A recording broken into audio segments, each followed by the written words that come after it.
जब हम इतिहास की बात करते हैं तो अक्सर हमारे दिमाग में सिर्फ राजाओं और लड़ाइयों की तस्वीरें आती हैं।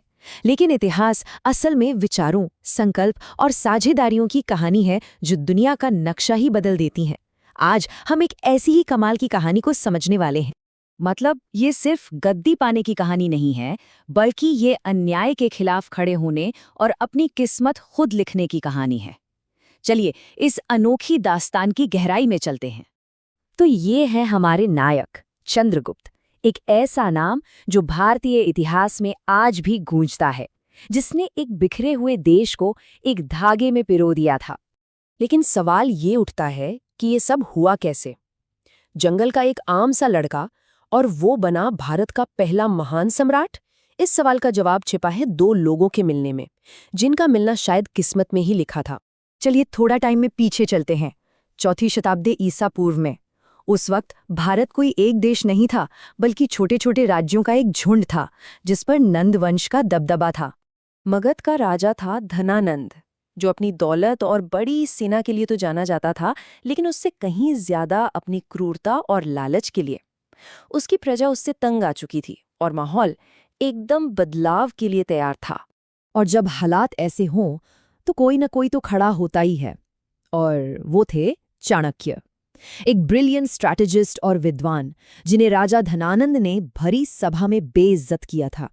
और उसी दिन चाणक्य ने कसम खा ली कि वो नंद वंश को जड़ से उखाड़ फेंकेंगे। अब देखिए, चाणक्य ने कसम तो खा ली थी, लेकिन उन्हें अपनी इस कसम को पूरा करने के लिए एक ऐसे लीडर की जरूरत थी जिसमें सम्राट बनने की काबिलियत हो। और उनकी ये तलाश उन्हें एक ऐसी जगह ले गई जिसके बारे में किसी ने सोचा भी नहीं था।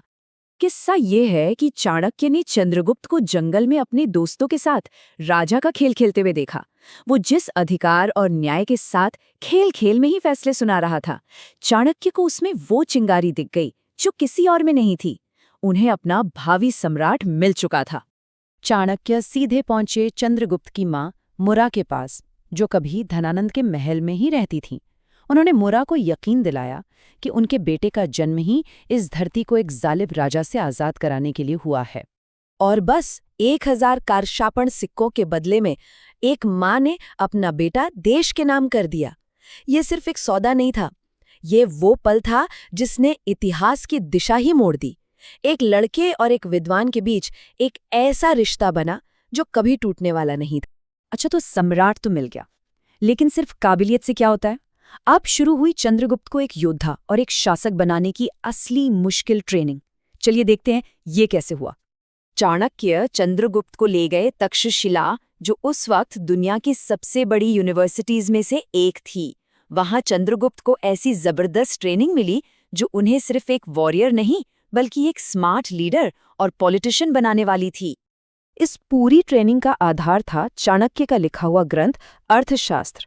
ये कोई मामूली किताब नहीं थी, बल्कि एक पूरा ब्लूप्रिंट था कि एक देश कैसे चलाना है, जंग कैसे लड़नी है और एक समाज को स्थिर कैसे रखना है।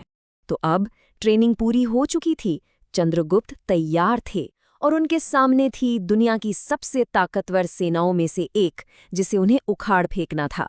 धनानंद की सेना को हराना लगभग नामुमकिन था। सोचिए जरा, 2 लाख पैदल सैनिक, 20,000 घुड़सवार और इतना ही नहीं, 3000 युद्ध हाथी। इन नंबरों को देखकर ही कोई भी घबरा जाए।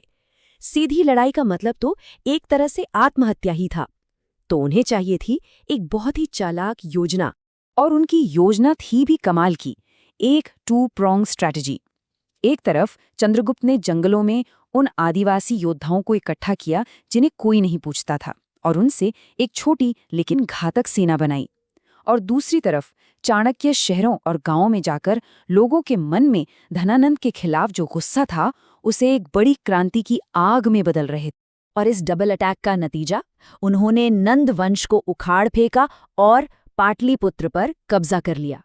चंद्रगुप्त मौर्य अब सम्राट थे, लेकिन कहानी यहाँ खत्म नहीं हुई।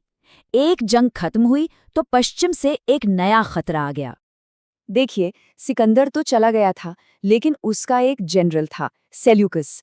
उसने सोचा कि वो भारत में अपना साम्राज्य फैलाएगा, लेकिन 305 ईसा पूर्व में उसका सामना हुआ चंद्रगुप्त की मौर्य सेना से, और सेल्यूकस को बहुत जल्द समझ आ गया कि ये नंदों की सेना नहीं है। अब यहाँ जो बात सबसे दिलचस्प है वो ये है कि जंग के बाद एक शांति समझौता हुआ। चंद्रगुप्त ने सिर्फ जमीन नहीं जीती बल्कि डिप्लोमेसी से अपनी सरहदों को भी सुरक्षित कर लिया। वो एक बागी से एक डिप्लोमैट सम्राट बन चुके थे। तो आखिर में हम देखें तो चंद्रगुप्त की इस पूरी यात्रा का असर क्या हुआ, वो अपने पीछे क्या छोड़ कर गए? उनकी विरासत बहुत बड़ी है, इसमें कोई शक नहीं। उन्होंने पहली बार भारत को एक किया, एक ऐसा एडमिनिस्ट्रेशन सिस्टम बनाया जिससे लोगों को जुल्म से आज़ादी मिली।